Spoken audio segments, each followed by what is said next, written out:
मेरा नाम नीलम है। मैं बहुत ही बदसूरत और मोटी थी। मेरे बाल भी सफ़ेद हो गए थे। मुझे जो भी लड़का देखने आता तो मुझे इनकार कर देता था, क्योंकि मैं दिखने में ही बदसूरत दिखती थी। लेकिन अचानक एक लड़के का रिश्ता आया। वह लोग मुझे देखने आए। लड़के का नाम विक्की था। उसने मुझे एक बार में ही देखते ही पसंद कर लिया। वह लड़का दिखने में काफ़ी स्मार्ट था, फिर भी उसने मुझ जैसी बदसूरत और मोटी लड़की को पता नहीं कैसे पसंद कर लिया और फिर उससे मेरी शादी हो गई। अभी मेरी शादी को 3 महीने ही हुए थे कि मेरे पेट में हर वक्त दर्द रहने लगा था। एक दिन तबीयत बहुत बिगड़ गई तो मेरी सास और पति मुझे डॉक्टर के पास ले गए। डॉक्टर चेकअप किया तो उसकी बात सुनकर मेरे सर पर आसमान टूट पड़ा था। वह बोली कि डिलीवरी का वक्त आ गया है, मरीजों को डिलीवरी वार्ड में ले चलो। मुझे लगा कि मेरा पति अभी मुझे तलाक दे देगा, मगर मेरे पति विक्की ने जो किया ये देखकर तो मैं हैरान हो गई। क्योंकि नमस्कार दोस्तों, मैं हूँ नेहा और आज मैं आपको नीलम और विक्की की दर्द भरी कहानी सुनाने जा रही हूँ, जिसे सुनकर आप बोलेंगे कि सभी लड़कियों को ऐसा ही पति मिले। आशा करती हूँ कि आपको ये कहानी जरूर पसंद आएगी। मेरा नाम नीलम है। मेरे बाल सफ़ेद हो गए हैं और मैं बहुत ही मोटी हूँ, शायद इसलिए अभी तक कुंवारी हूँ। मेरी एक भाभी हैं जिनका नाम मीनू है। उनका एक 3 साल का बच्चा भी है। मैं अपनी भाभी मीनू से 8 महीने बड़ी हूँ। मैं आईने के सामने खड़ी अपने मुरझाए हुए वजूद को देख रही थी। मेरी आंखों के नीचे हल्की हल्की काली लकीर बन चुकी थी। सर के बाल भी सफ़ेद होने लगे थे और रंग ऐसा हो गया था कि देखकर ही दिल परेशान हो जाता था। मैं काफ़ी मोटी भी हो चुकी थी, जबकि मेरे कमरे में लगी तस्वीरों में तो मैं पहचान ही नहीं आती थी। नर्म नाजुक चेहरा, मौलाना सितारों की तरह रोशन आँखें। मैं अब हर वक्त परेशान रहने लगी थी, क्योंकि मेरे उम्र की लगभग सभी लड़कियों की शादी हो चुकी थी, जबकि मैं अभी तक कुंवारी थी। मेरी माँ मुंह से तो कुछ भी नहीं कहती थी, लेकिन मुझे मालूम था कि वह अंदर ही अंदर मेरे लिए परेशान रहती थी। मैं आईने के सामने खड़ी थी जब भाभी की आवाज़ आई। वो बोली कि नीलम आ जाओ, चाय बन गई है, सब साथ में बैठते हैं। मैं भी उनके साथ चल पड़ी।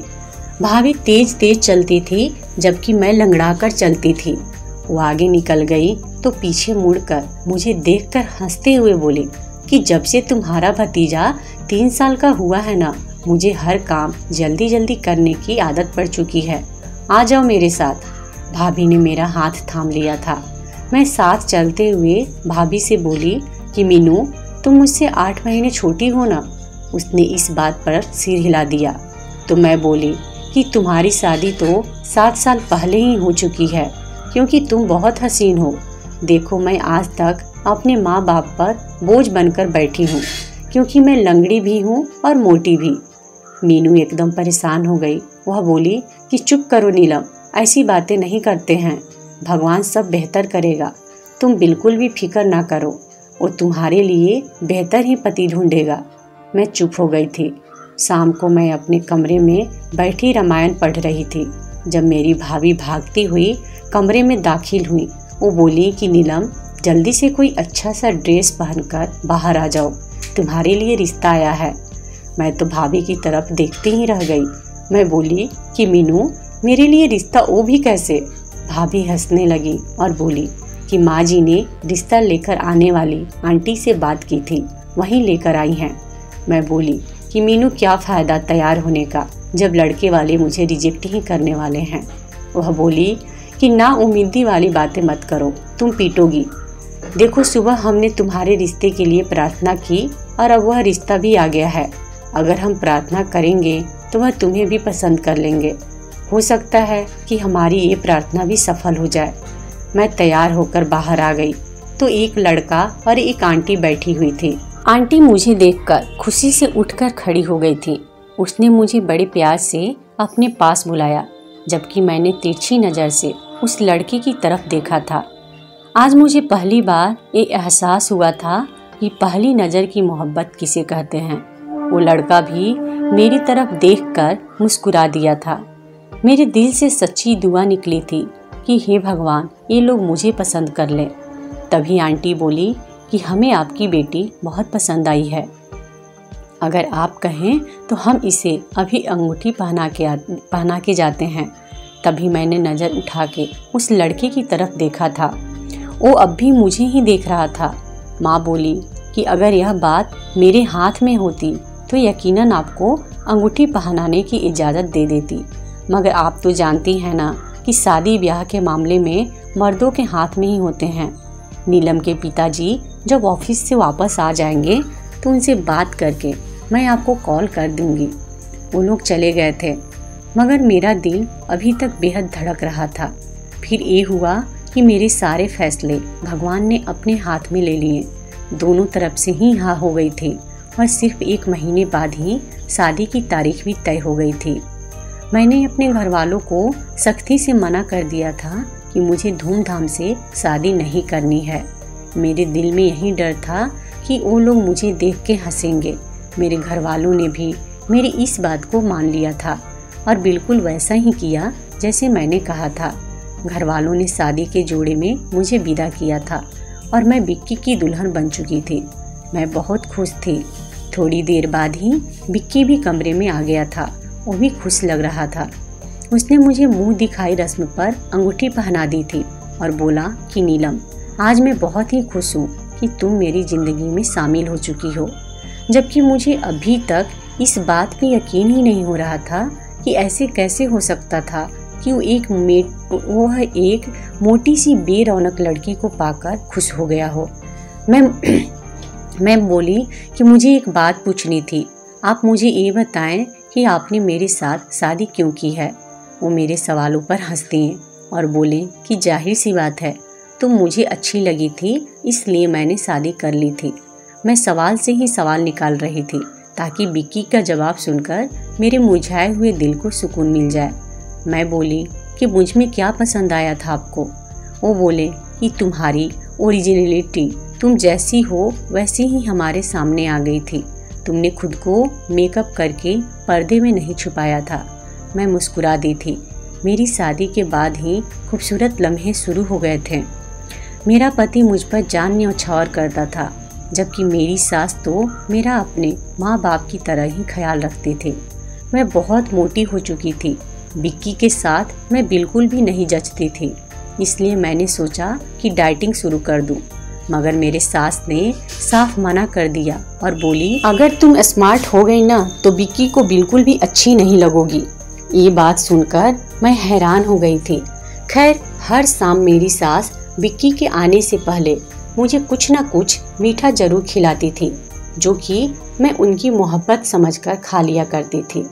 आज मेरी सास ने मुझे केक खिलाया था, जिसे खाते ही मेरे पेट में जोड़ों से दर्द होना शुरू हो चुका था। अब तो हर रोज ऐसा ही होता था। मेरी सास जब भी मुझे कुछ मीठा खिलाती थी तो मेरे पेट में दर्द होना शुरू हो जाता था।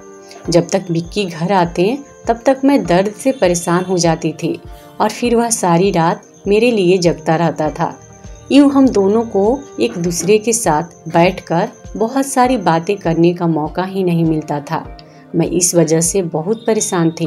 मैंने सोचा क्यों न मैं अपने सास का दिया हुआ मीठा खाऊं ही नहीं, क्योंकि मुझे अपनी सास पर शक होने लगा था कि शायद वह मेरी और बिक्की के प्यार से जलने लगी थी और हमें एक दूसरे से दूर रखने की कोशिश कर रही थी। आज शाम मेरी सास मेरे लिए कस्टर्ड बनाकर लाई थी, तो मैं बोली कि माँ जी, मैं इसे अपने कमरे में जाकर खा लूँगी। वो कहने लगी कि अभी मेरे सामने खाओ। मैंने बहाने से कहा कि मुझे उल्टी जैसा लग रहा है। वो बोली, जब ठीक हो जाएगा ना तब खा लेना। मेरी सास मुस्कुरा दी थी।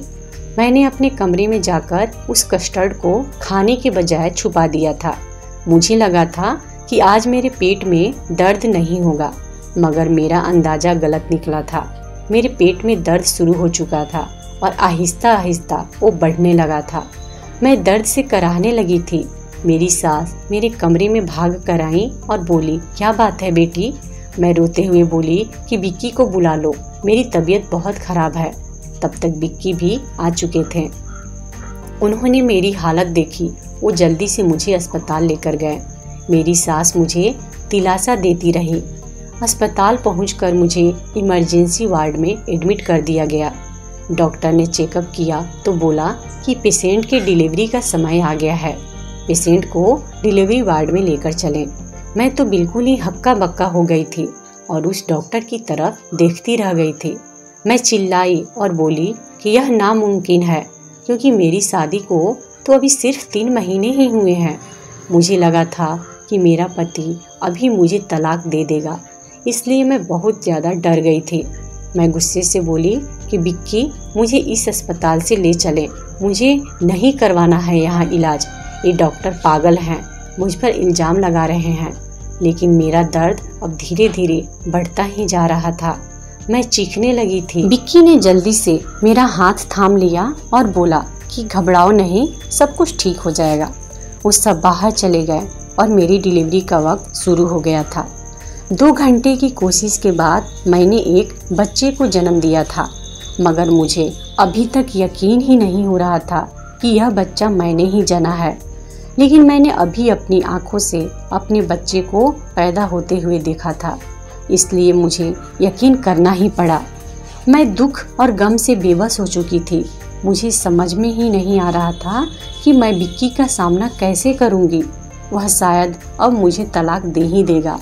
बिरादरी में मेरी कितनी बेइज्जती होगी। यह बातें सोच सोच कर मैं रोने लगी थी।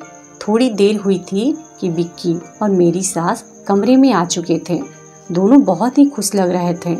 मेरी सास ने मुझे मुबारकबाद दी और बच्चा मेरे सामने करके बोली कि देखो बहू, बेटा हुआ है, ये तो हूबहू तुम पर गया है। मैंने मुंह फेर लिया था। मैं बोली कि इसे मेरी आंखों के सामने से दूर ले जाइए। बिक्की बोला, क्या बात है नीलम, तुम्हें किस बात पर शक हो रहा है? तुम इस छोटे से बच्चे के ऊपर जुल्म मत करो। हम घर आ गए तो मैंने अपनी सास और बिक्की को सख्ती से मना कर दिया था कि वह मेरे घर वाले को इस बच्चे के पैदाइश के बारे में कुछ भी ना बताएं।